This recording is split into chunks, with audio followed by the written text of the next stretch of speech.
Sandra, and there's several thank yous that have already been made this morning, and many of them were on my list to make sure that we had acknowledgement. And I do want to just echo the thanks to Sundance and to the Port of Seattle. Thank you so much for helping us be here this morning and making it possible. And again, to Cascadia for hosting, and Chancellor Esterberg, it was good. We saw each other yesterday, we saw each other today, so back to back. It's a good reminder of how one of the things that makes our region special is that we get to run into each other from time to time, we get to work together, and we get to make things better together. And that's what I love about being in Bothell. So welcome. The other thing I wanted to just touch on, because there's one group that wasn't thanked, was the chamber themselves. So Sandra, before you leave, thank you very much for everything. And then Heather, I know you've just joined the team. Eve, Nicole, all four of them. Eve was challenging me. She's noticed that with the weather turned cold and rainy, it's been a while since I've taken a walk by the visitor center. So I need to come see what's going on. But every once in a while, I just need a little bit of a spark and to pick me up. And coming and visiting our team with the chamber is one way to do that. And I really appreciate their efforts to make this possible. And it really stands out because it's been a few years since we've had a State of the City address. In fact, this is my first. I joined the city in June of 2022.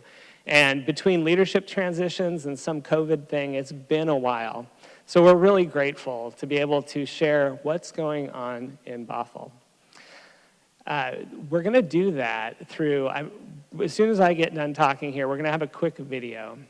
And in that video, you're going to hear from all 7 of our council members as they talk through the vision for 2040. I'll get back to that here in a minute. Following that, we're going to hear from Mayor Mason Thompson with a quick update of some of the things that are going on as it relates to policy, projects, and people, of how we're moving the community forward. And then after that, if there's time, we're going to have our council members who are here today join me up on stage, and if there's any time for questions, there might be something we didn't cover, we'll be happy to touch on that as well, and then we'll send everybody off on their day. And it's a special day, too. Not only is it the State of the City, it's also a leap day. We don't have those very often, obviously, only 4 years. What I was curious about, though, is how often does a leap day fall on a Thursday, which is the traditional day that we have chamber events? And what I found, and I will say, because there was a few other things that were on my plate that may be a little bit more pressing, but the last time was 1996, and the next time is like 2052 or 4 or somewhere in that range. So it's going to be a long time. So it's a good perspective as you stop and think about what was going on in 96 versus what do we have going on in 2024, and what will be the equivalent change in the future. Along those lines, our city council last year had a retreat, and they met together to develop a vision for what they hoped to see Bothell looking like in 2040. And you're going to hear those words spoken in a video here in a moment from our council members. What I want to shout out is that this was 100% written by our city council. And I often refer to it as a love letter to the community, and it really is. And they just did a great job. So you're going to hear a little bit more about that. There's also then a set of priorities that we've committed to over the next 3 years of how we're moving towards that vision of 2040. Because if we just say we want it to happen, it won't happen. But if we take actionable steps, it will. And so that's, you'll hear a little bit more of that from the mayor as well. The last thing I want to just note is that I'm always honored to represent the city, and I often do that on behalf of our city council. For those of you who need a reminder, it's been a while since you took civics, or maybe you never learned this, there's different types of forms of government. And our 2 cities that are part of the Bothell-Kenmore Chamber, we both fall under the council manager form of government. And what that means is that our city council are civically minded, passionate people who run for election. They're quasi-volunteer. That's a part-time role, and they are giving their time out of a passion for the community and making things better and making a difference. And so then they hire a city manager to run the day-to-day affairs of the organization and to be out in the community when they can. So I want to note that in that when we do come up on stage, you'll see that we don't have all 7 here, but that's because our council also have day jobs and families and everything else that goes on too. So again, it's an honor and a privilege for me to get to step in sometimes and do some of that work, and I'm really grateful. But now, taking a pause, you do get to hear from all 7. So I'm going to go ahead and have Luke bring up, we have a video to show you. It's about 6 minutes long that'll walk you through the vision for 2040.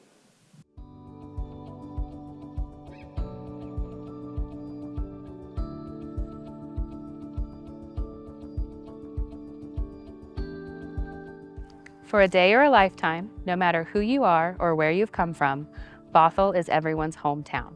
We welcome new neighbors while respecting our history and those who have laid the foundation before us. From a time before incorporation, the indigenous caretakers of our land set a high standard for environmental stewardship, and we honor that today. We respect each other and we work together to ensure that everyone feels safe and welcome. We grow and learn together to meet today's needs with an eye toward the future.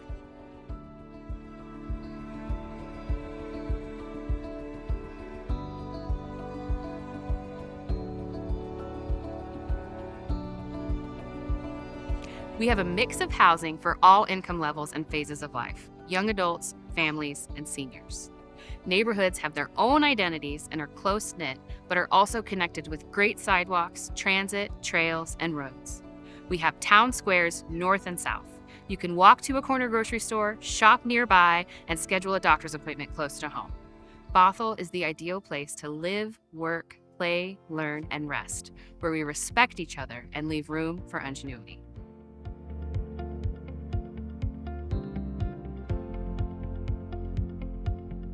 With our strong economic engines that power our city, we have economic security. Our diverse revenue streams turn economic success into community amenities. Our vibrant business community attracts employers who provide living wage jobs for all Bothell workers. Starting a new business for entrepreneurs is easier than ever before. Bothell is known for its educational opportunities. From our elementary schools to our graduate schools, students of all ages have access to a variety of learning experiences.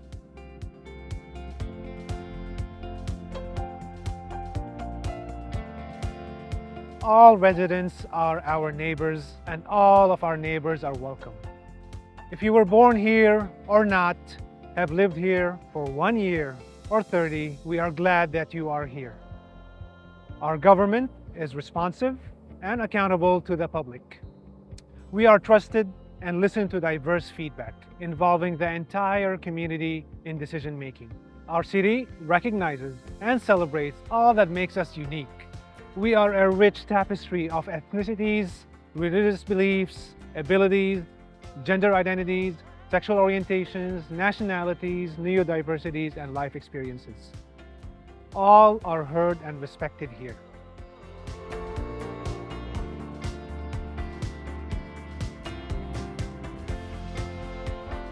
Celebration is a way of life in Bothell. We have intentionally created both indoor and outdoor spaces perfect for relaxing and recreating.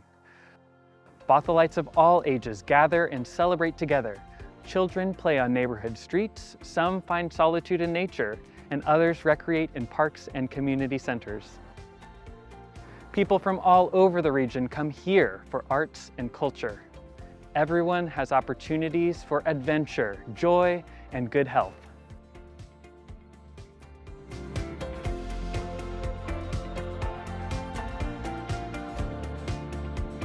Everyone experiences a sense of safety, belovedness, and belonging.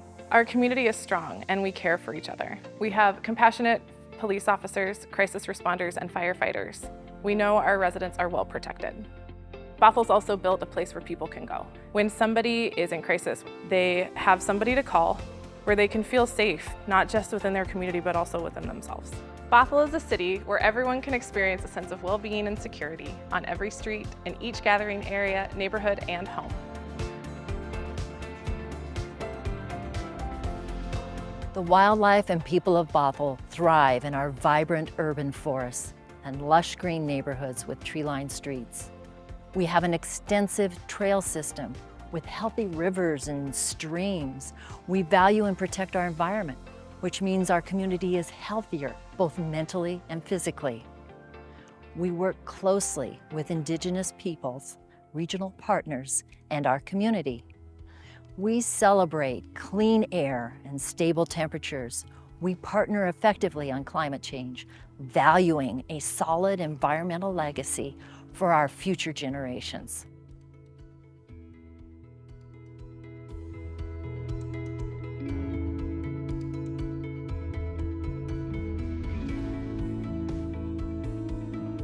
Everyone can navigate around Bothell with any mode of transportation. We've made it safe, easy, reliable, and convenient. We embrace efficient methods of moving people in, around, and through Bothell, minimizing footprint and environmental impact.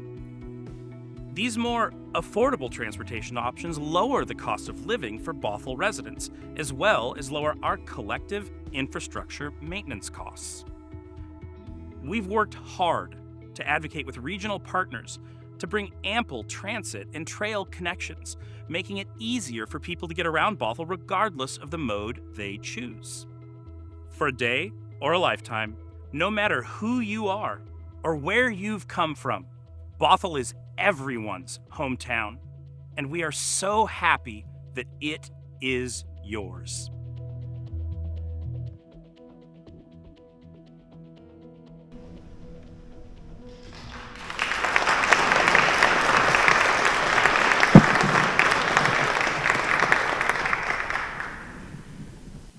I watch that and I think, wow, we've got a lot of work to do. Because all of that is very aspirational, but we know that we're not there yet. And we know that that vision that you just watched is bold and it's different. And I hope that it's clear about what we're moving toward. But it's not just those things.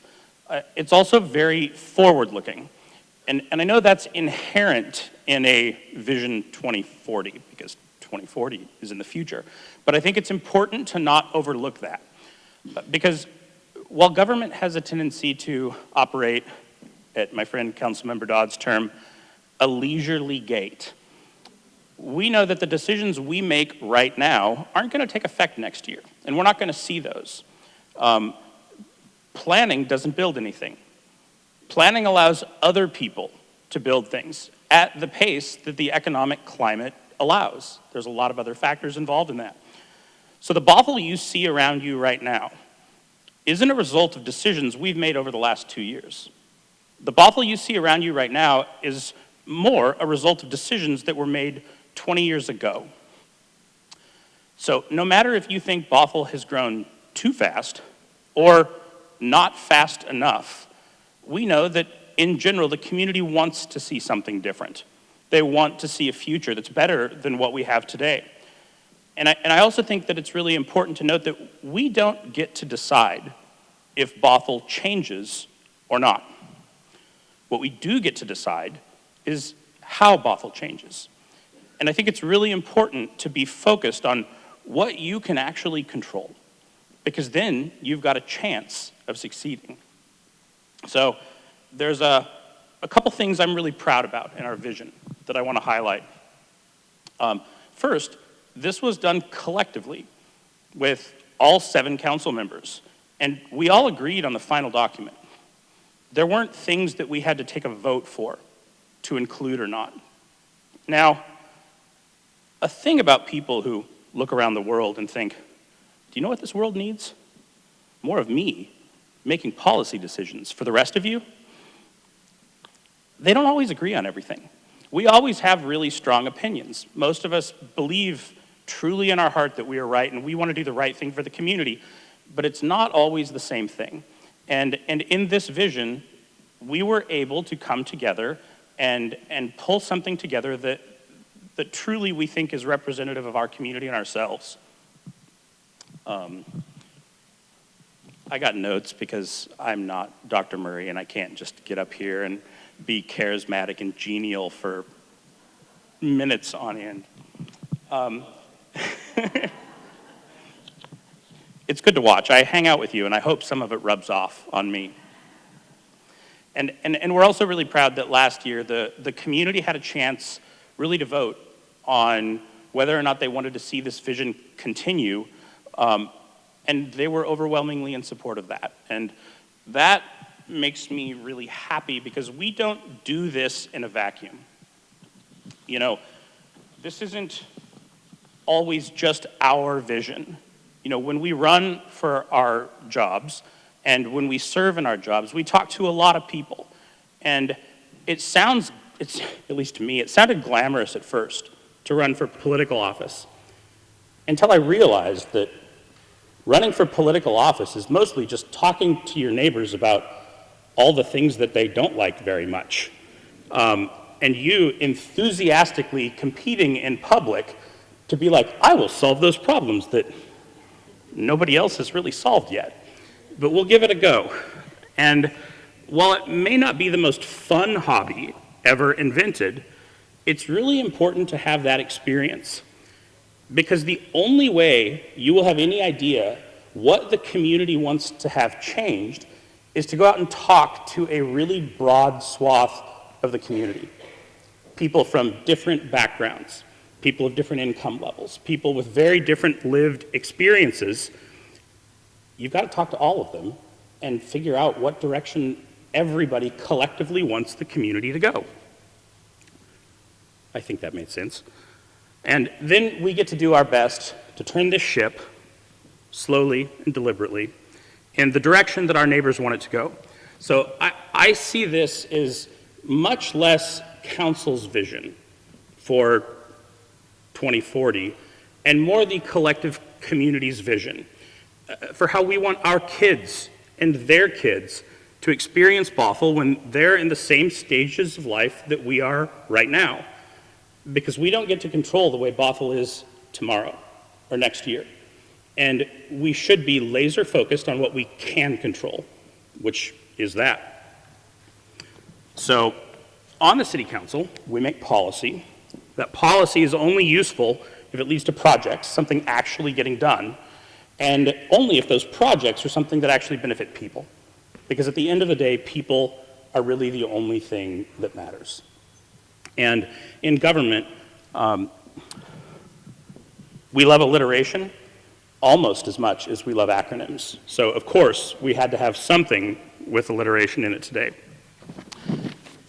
And I don't have the clicker. Somebody has the clicker. I do not want the clicker. You're doing great. Thank you. Becky Range, everybody. She's behind, and you can't see her, which is really emblematic of everything that she's doing. But like, I couldn't do this without all of the help that she's given and running the clicker. So thank you, Becky.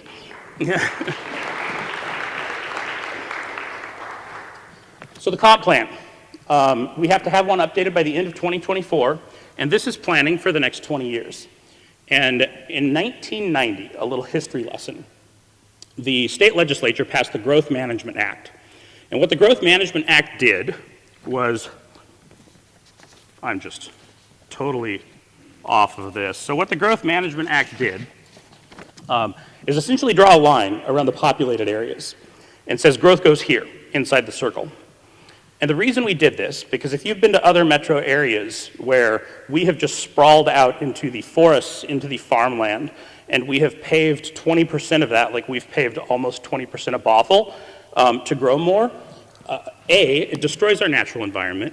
It moves people so far apart, and there's only one mode of transportation that we get terrible traffic, and we don't build enough housing close enough to where people want to go, so that housing costs get really high. Does any of that sound familiar? So the state looked at that and said, we don't want to do that. We want the growth to happen here, because when you say yes to something, you're always saying no to something else. So when we say yes, we are going to grow and we are going to build more housing to serve our communities inside the urban growth boundary, we are saying no to continuing to sprawl out into the forests, continuing to pave over the farmland, and continuing, honestly, to make all of the problems that our neighbors talk to us about when we run for office worse. Because if you want different results, you have to do different things. And that is something that's really easy to say in a vacuum, but it's something difficult when you start talking about changing what the neighborhood that you've lived in for 40 years looks like. So the state, every year we update our comp plan, which is I think every 10 years, it used to be every 8 years, gives the counties growth targets, and the counties decide from there how to allocate the growth targets among the cities that are planning inside the urban, under the Growth Management Act. So when they do this, they do not come to us and say, how quickly would you like to grow? They don't hold public meetings. They tell us, here's how much you have to grow. And they don't care who's on your city council at that time. There is nothing that we can do in Bothell to slow down the pace of growth. So the actual decision that we have to make in our comp plan is, how do we want to grow? And do we want to keep doing the same things we've always done, or do we want different results? So, like I said earlier, we know that most people in Bothell don't love all the results that we've gotten from the well-meaning decisions we've made in the past. My point here is not to be critical of people who came before. It's just to point out that, 20 years on, we have different problems than we expected. So some of the issues I hear are, it costs a lot to live here. Everybody thinks there's too much traffic. People would like more safe, tree-lined streets and walkable neighborhoods, to see more small businesses everywhere, and to have their friends not move away because they can't afford to live here anymore. In order to accomplish those goals, we have to do different things than we've done before. And we have to do them purposely, and we have to do them with a goal in mind. Something I hear every now and again is people want to know the why behind the decisions council's making, because admittedly, we do some things a little different than you see in surrounding communities. And the vision we just watched is the why. And we know we can't get there in one step. And we know that there's going to be awkwardness along the way. But if we're not moving toward that, we will never get there. And I want to make sure that we set Bothell on a course to get to where the community wants us to go. All right, we can go. I'm going to get my next set of papers here because I'm old school. So these are what our housing unit targets look like over the course of the next 20 years. And we've got a total here on the left end of 12,700. That's about half again as many housing units as we have right now. And one other thing the state legislature did a few years ago is they passed a bill called House Bill 1220 that says that we have to zone for all different levels of income. We can't just build houses for the wealthiest people. And we've talked a lot about middle housing over the course of the last couple of years. We've been doing a public process with this. And middle housing, the State Commerce Department has decided, fits in this 80 to 120% AMI band. Well, look at the growth targets we have for people that work in service jobs, for teachers that are new, for janitors, for the people we depend on for life to function as we know it. Historically, we have simply excluded them, and we can't get away with doing that anymore. So, single-family housing, right here, 120% plus. This is middle housing that we've been talking about. I'm going to do some real quick math. That works out to a little over 3,000 of the 12,700 housing units that we need to plan for over the next 20 years. And we're doing this so people don't have to move away, so people don't have to have 90-minute commutes that steal time from them spending with their kids every single night, that clog up our roadways with traffic, because traffic is just people driving cars. So as we look at what we need to do, getting a chance to communicate this with the community so you know some of the why behind us talking about really needing to build more housing of more different types all over the city. And it's not just us saying it, though I do think this is the right thing to do. But even if I didn't, there's no getting around it anymore. All right, can we go one more? So we also get job targets. And you'll notice that our job targets are higher than our housing targets. So if we bring 18,000 new jobs to Bothell over the course of the next 20 years, those people got to live somewhere. And I would much rather have somebody living in Bothell and working in Bothell than living 20 miles north and having to drive into town every day when we get all of their traffic, all of their they have to park their car, all of their car, and none of their humanity. When they live here, they're our neighbors. And nobody ever comes into council chambers and says, Bothell's growing too fast. And do you know how I know? It's because when I go for a walk at night, I see too many neighbors and I don't like it. We all love our neighbors, and we all love having more neighbors, and we all love being in community with more people. So I want to bring people that bring economic vitality, that are customers to your businesses, that are neighbors and friends of our children, that can play in the street together. And to do so, we have to do things differently. Because as you watch that vision, if you're like me, you're thinking, we've got a long way to go, and we're not there yet. So we have to do things differently if we want different results. This is a big part of it. And on the next slide, there are some projects that are going on in our community that are going to help us get there. Because we're not on our own with this. The state doesn't just say, here's your growth targets, good luck. We have bus rapid transit coming. This is the 522 line. We also have the S2 line on 405 going north and south through Bothell. They intersect in Bothell. We also have the community transit green line that's going to be coming down to Bothell. We really exist as a city in two counties in the middle of a lot of regional connections. And when people can hop on a bus and go over to light rail and then into Seattle, well, guess what? Now they're not traffic anymore. And that person gets to sit and read a book or listen to a podcast instead of drive stuck in traffic. Show of hands, who likes driving stuck in traffic? I don't know why my hand is up. It shouldn't be.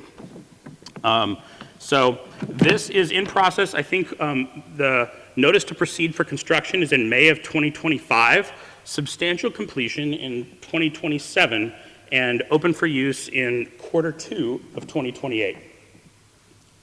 Cross your fingers, those timelines stay the same. Can we move on? The other thing, oh, look at that. There's a couple other projects downtown that aren't on the map, but we have, you'll notice Northeast 185th is torn up right now. That just started. It's anticipated to end on July 30th, and what that project is doing is that project is updating 185th because it's going to be the transit corridor for that 522 BRT line coming through town. So we have 100, you don't care about all the projects. We got a couple other projects downtown. You'll notice when we tear them up.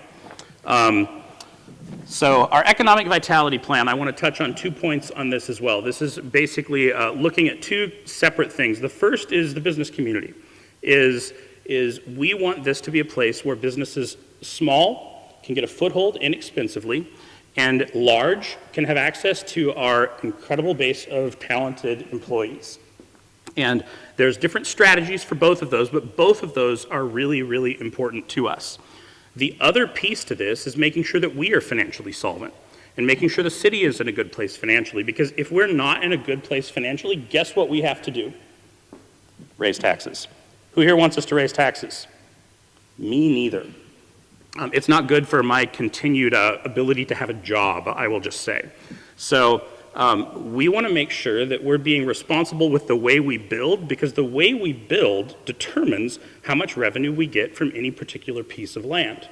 So we're looking at this closely. We've actually had a study done to make sure that when we build something, that it will kick off the necessary tax revenue to pay for itself so that we don't have to place that burden on the rest of the community. And we also, our finance department does an incredible job of making sure that our lending reserve, or our reserves are in an appropriate state. We make sure that our credit rating is good. We have one potential uptick in our credit rating that we're shooting for, but we've got good credit. We're on good financial footing, and we're planning in the future to make sure that that stays the same.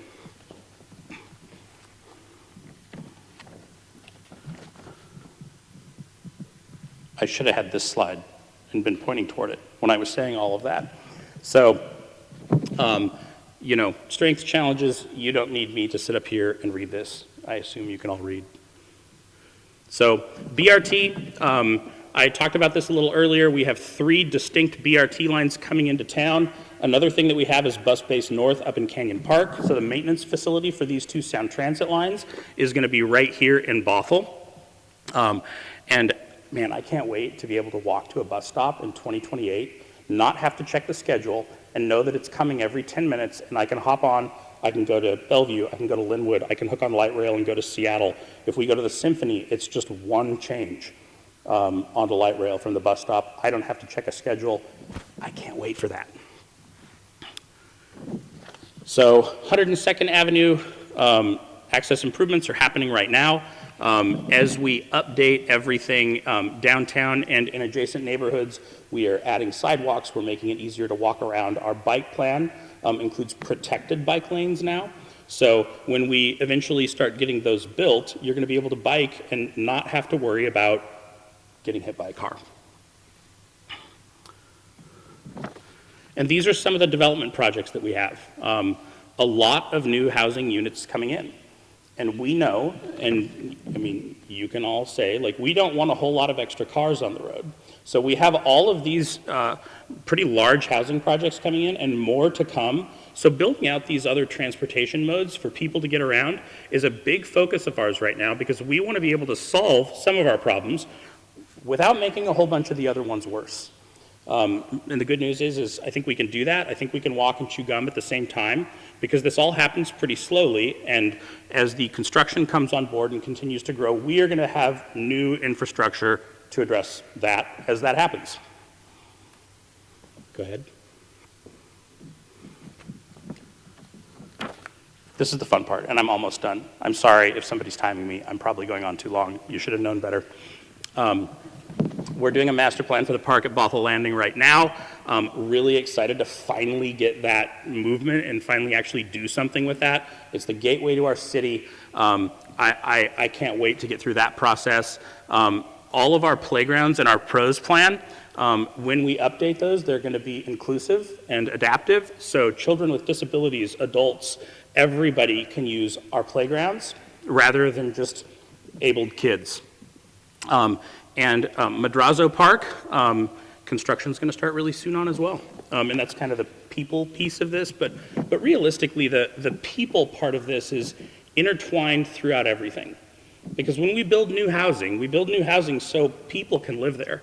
And you know who the new residents are? They're our kids. My kids are 7 and 9. If you ask me where they're going to live around here when they grow up, I'm going to tell you, I don't know right now. But if we don't do the work to make sure that in 20 years they can have a place that they can afford to live, they're not going to be able to do it in time. And they're going to get to that point and realize they can't, and then they're going to have to move somewhere else. They're going to have to commute. They're going to have to beat traffic. They're going to have to cause climate pollution, and they're not going to be able to stay in the community that raised them. And I think they should be able to. And, you know, they're my kids. I understand. They might not be the best neighbors all the time, but I'm working on it. I really am.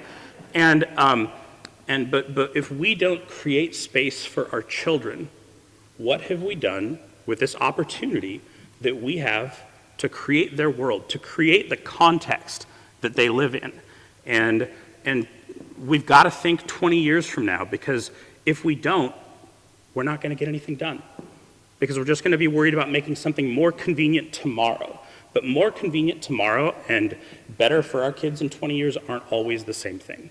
And as long as this council is around, we will be laser focused on 20 years from now. And we don't want things to be bad tomorrow, but we want to make sure we're controlling what we actually can control. And we're doing the work that is necessary, and we are, we're doing what we can do. So thank you all for coming here tonight. I really appreciate it. I really appreciate the chamber putting this on, Cascadia for hosting. Thank you.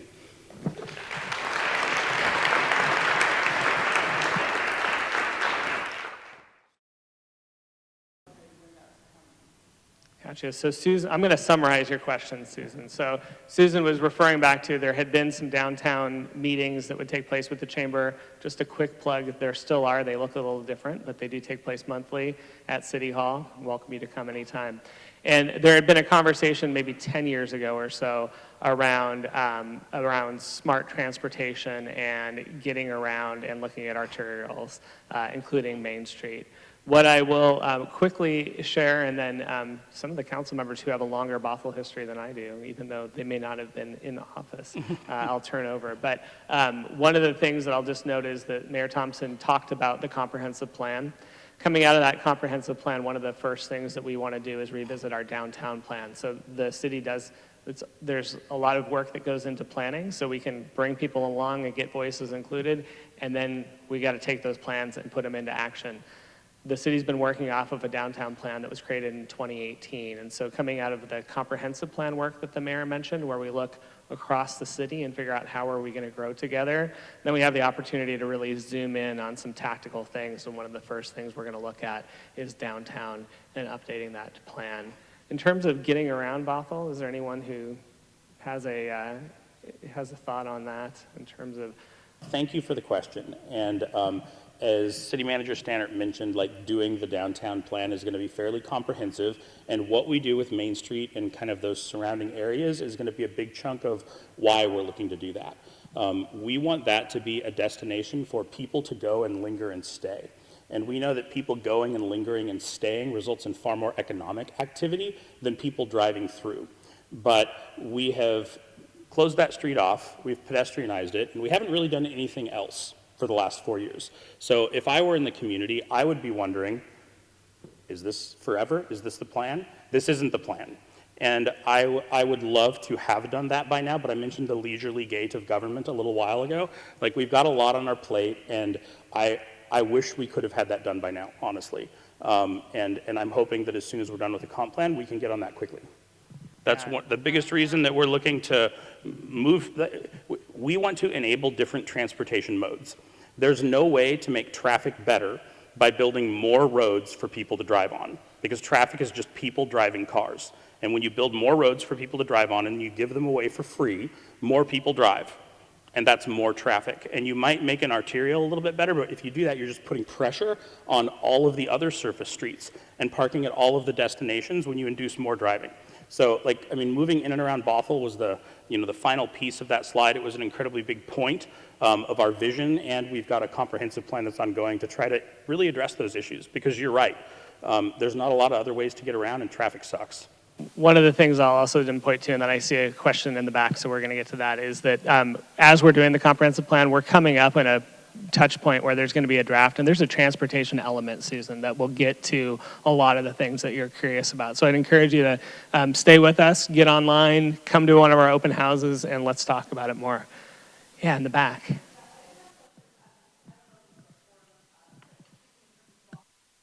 Really quick for those who couldn't hear, there's a couple of projects being noted in downtown, but there will be more, there have been more, and the concern about environmental changes and potential urban flooding from that. Councilmember Curd, would you like to take that? Thanks. Yeah. Hi, I'm the newest council member in Bothell, Councilmember Curd. And in my day job, I am a stormwater and salmon recovery planner.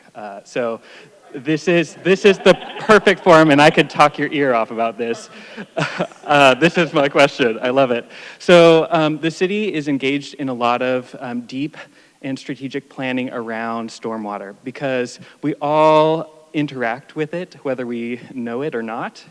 Our streets, you drive through it, our homes and our basements, if you have one, depend on it. We are starting to, the type of development that works financially is parking underground. And those underground facilities depend on stormwater being managed appropriately. The city has taken into account a lot of some of the restoration. 10 years ago, maybe 12, the city engaged in opening up Horse Creek. If you walk by the library, you see this, or McMenamin's Pop Keeney Stadium, you see this trench with a stream in it. That used to be in a pipe. And when we build things in pipes, we don't necessarily account for changing environments or changing ways in which stormwater increases can exacerbate issues. And then you start seeing backups, you start seeing floods. There's an intersection I know very well right off of by the QFC on 190th and Bothell Everett Highway that I used to live in that corner, and I would go out there with my little rake during the storms and rake it. And so, you know, the Public Works Department is coming up with plans to improve stormwater capacity. There's a strategic plan to help educate and do outreach to people who live along creeks to help restore capacity to those environmental areas that do capture a lot of stormwater and rainwater, and help clean it up before it gets to the sinks, like the Sammamish River, which is in desperate need of some attention and love. And so I think the city has a lot of capital improvement projects that are going to cost money. There's fish passage projects, there's stormwater improvement projects, there's sizing those facilities so that we're taking into account climate change, we're taking into account development patterns and improving the way that our buildings use the footprint and the paved surfaces to try and reduce the impacts that we have on stormwater and the environment altogether. So we have the Stormwater Management Action Plan that the Surface Water Management Department at the division at the city has done some outreach and has learned about problem areas, has learned about opportunities, and the problem that you're mentioning in that area that I used to rake is definitely on their list, and that's going to be slated for some improvements. Also, we're doing transportation improvements across the city. You saw those huge, massive projects. Those come along with stormwater improvements as well. And so I'm really excited because there's sort of a collaboration between the environmental components of and impacts of our transportation and development picture in the city. And going forward, we're thinking about that. We're having conversations early, and so that there can be, we can take advantage of some monies that it would be really expensive if we were just going to improve those standalone stormwater projects, but we're having those discussions, and it's multi-benefits for lots of different areas across the city. I mean, downtown isn't the only place that floods, and you know, Bothell is sort of a wetland. And so I think that across the city, we're engaging in projects early and hoping to have that collaboration element. And there's a great illustration in 185th, which we will all see probably as we leave today. But with that, the mayor noted how some of the work that we're doing right now is getting ready for Sound Transit project. And so using that example, a lot of the what we're doing right now is we're getting in and doing a lot of the utility work and upgrades before Sound Transit comes in, because while frustrating to have roads closed and having an impact back to back with ours, and then as we get ready for BRT, what would be worse is if we came in and we built a brand new street and then 6 months later we tore it up to dig into utilities. That's a good example. Kyle? Yeah. Can I jump in and just add something to the very end of that? I bet Very you quickly. will. Yeah. So one other thing is when most of Bothell was built out, like my house was built in 1970, there weren't standards for stormwater. People could just come in and build. And then as time went on, we realized the impact that some of this is having. So when redevelopment happens, you know, if you see something get, you know, taken down and a new building go up, they have to bring that up to current code for stormwater. So usually when redevelopment happens, like, we're improving stormwater. We're not making it worse. So anything that they build, they have to restore to essentially what was the natural state of things with stormwater before then. Great point. Thank you, Mayor. Absolutely. So to recap, I don't want to miss the flavor of, there was a lot of thanks and acknowledgement of some inspiration. So thank you for the kind words. The follow-up question was around, there's a mention of needing to be custodians for what we have, including the Sammamish River specifically. Yeah, so, you know, water quality, we all depend on our waterways for lots of different things, recreation being one of them, a natural environment where you don't have to worry about kids getting really sick if they are in the water would be great. It's also dependent on our salmon, which gets into tribal treaty rights and also being stewards of the resource that we have, cultural resources that we have. So there's a lot of important reasons why we need to steward our Sammamish River and North Creek and associated streams really well. Protecting it for future generations, as well as making sure that right now we are able to, leverage these natural spaces for recreation and for bringing new people in and encouraging people to get outside and connect with nature. So the Sammamish River for a long time has some problems with temperature for fish and with contaminants as well. And so one of the things that modern stormwater code helps to address are some of those barriers for improved water quality. I think one of the exciting partnerships that we have at the city is with Whale Scout, and maybe I'll pass the mic. Yeah, tell us more about that. I'm really glad you mentioned Whale Scout, because I was about to take the mic away from you to mention Whale Scout. So if you think of the Sammamish River, a large chunk of that river runs through the former Wayne Golf Course. And the goal of turning that into a conservation land is to improve the water quality of that river, but also create a kind of a wilderness state here in Bothell, where there'll be trails where we can enjoy that for our own health and well-being, but it will also be very good for the environment and for the river. And so Whale Scout is an organization that is a nonprofit, nonprofit organization that is working to improve water quality for salmon so that salmon can go out into the sound and feed orcas. And so people are wondering, where are the whales in Bothell? They're not in Bothell, but their food source is in Bothell. And the community is invited to go out and help restore the habitat there. And that has been one of the really unique senses of purposes and joy that I have been able to find on council, is that I didn't really know about those volunteer opportunities until I was on council, and now I get out there with my family as much as possible, and there's just something really satisfying about ripping out blackberries and putting in native salmon berries in its place. So I urge everybody, any organization that needs service projects with your businesses, if you want to do a team building activity, volunteer with Whale Scout. It's really fulfilling. Thank you. Councilmember Aldrich, while you have the microphone, when we were watching the video, one of the areas that you got to highlight was the beloved community. And when I come to chamber meetings, and I give a lot of credit to the membership here, there's a lot of people who are passionate and love this community and love the community of Kenmore. They love our region. I'd love it if you could expand a little bit more too on what the council's vision for a beloved community looks like and how it takes what we have a great foundation now, but how does it get better? Yeah, thank you for that question. So the idea of the beloved community comes from Martin Luther King Jr.